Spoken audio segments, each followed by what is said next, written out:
আজ আমি আপনাদের ময়দা দিয়ে দারুণ স্বাদের মুচমুচে খাস্তা একটা রেসিপি বানানো দেখাবো। বাড়িতে হঠাৎ করে কোনো অতিথি এলে বা কোনো পারিবারিক অনুষ্ঠানে এই রেসিপি বাড়িতে বানিয়ে দেখতে পারেন। নমস্কার, আমি রুমি, আপনাদের সবাইকে আবারও একটা দারুণ স্বাদের রেসিপিতে স্বাগত। প্রথমে একটা বড় সাইজের মিক্সিং বোল নিয়েছিলাম, তার মধ্যে দিয়ে দিচ্ছি মেজারিং কাপের 1.5 কাপের মতন ময়দা।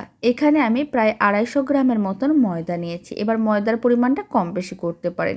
চা চামচের 4 ভাগের 1 ভাগ লবণ দিলাম আর 1 চামচের মতন চিনি দিয়ে দিলাম। আর আমি দিয়ে দিচ্ছি অল্প একটু কালো জিরে। এবার আমি এর মধ্যে দিয়ে দিচ্ছি বড় চামচে 2 চামচ সাদা তেল। এখন সমস্ত কিছু একসঙ্গে ভালো করে মিশিয়ে নিতে হবে। আর এই সময় আমি দিয়ে দিচ্ছি চা চামচের 4 ভাগের 1 ভাগ বেকিং সোডা। এখানে বেকিং সোডাই দিতে হবে, বেকিং পাউডার দিলে হবে না। এবার সমস্ত শুকনো উপকরণগুলোকে খুব ভালো করে এইভাবে মিশিয়ে নিতে হবে। প্রায় 3 মিনিটের মতন ময়দায় এইভাবে খুব ভালো করে ময়ম দিতে হবে। তাহলেই কিন্তু অনেক বেশি মুচমুচে আর খাস্তা হবে, খেতেও ভালো লাগবে। প্রায় 3 মিনিট সমস্ত শুকনো উপকরণ ভালো করে মিশিয়ে নিয়েছিলাম। আপনারা দেখুন কিছুটা পরিমাণ মিশ্রণ হাতের মুঠোর মধ্যে নিয়ে এইভাবে দলা পাকিয়ে যাচ্ছে, তারপরে প্রেস করলে বালের মতন ভেঙে যাচ্ছে। তখন অল্প অল্প ঠান্ডা জল দিয়ে একটা ডো রেডি করতে হবে। গরম জল দেওয়া যাবে না, আপনারা চাইলে রুম টেম্পারেচারের জল দিতে পারেন, নাহলে হালকা ঠান্ডা জল দিয়ে ডোটা রেডি করতে হবে। তাহলেই অনেক বেশি মুচমুচে আর খাস্তা হবে, খেতেও ভালো লাগবে। সমস্ত কিছু খুব ভালো করে মিশিয়ে নিয়েছিলাম। আপনারা দেখুন ডোটা রেডি করা হয়ে গেছে। এবার ডোটাকে 5 মিনিট ভালো করে এইভাবে একটু মেখে নিয়েছিলাম, চিনিগুলো মেল্ট হয়ে গেছে। এবার ডোটাকে কিচেন স্ল্যাবের ওপরে নিয়ে নিলাম, তারপরে গোল বলের মতন করে বানিয়ে একটাই বড় লেচি রেডি করতে হবে। তারপর একটু প্রেস করে চ্যাপটা করে নিতে হবে আর বেলনি দিয়ে এইভাবে একটু বেলে নিতে হবে।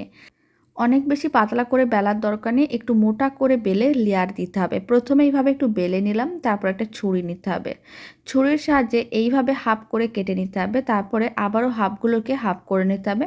এখানে আমি 4 ভাগে ভাগ করে নিলাম, তাহলে কি হবে 4টে লেয়ার হয়ে গেল। এইভাবে আমি আরও 3-4 বার ভালো করে এইভাবে বেলে নেব, তারপরে ছুরি দিয়ে কেটে লেয়ার দিয়ে দেবো। এতে লেয়ারগুলো খুব সুন্দরভাবে রেডি হবে আর দেখতে যেমন ভালো লাগবে, খেতেও ভালো লাগবে। বেশ কয়েকবার এইভাবে লেয়ার দিয়ে দিচ্ছি। আপনাদের যদি মনে হয় লেয়ারের সংখ্যা আরও বেশি বাড়াতে চান, তাহলে আরও বেশি করেও দিতে পারেন। আমি এখানে প্রায় 5-6 বারের মতন লেয়ার দিয়েছিলাম।